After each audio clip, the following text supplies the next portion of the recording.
There was a gentleman that was at a Jimmy Carter Get Out to Vote rally. His name is Gus Dowles. And he said he saw me from across the room, and I looked like a woman to get something done.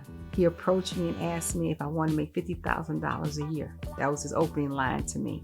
And I said, is it legal? And he said, yes. I said, doing what? He says, being a plumber. And at the time, there was this commercial on TV with Josephine the plumber. She would have overalls on and had this pipe wrench. And he says, not quite.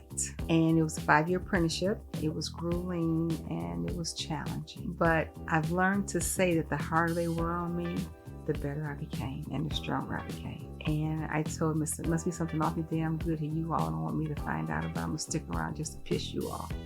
And here I am 40-some years later, still pissing them off. I'm not a quitter. I continue to move forward. And so the challenge was there. I've always been interested in a challenge. You know, I have been in this over 40 years. I've never been unemployed. When I went from actually doing the physical work, then I learned the book part of it, and then I mastered the administrative part of it.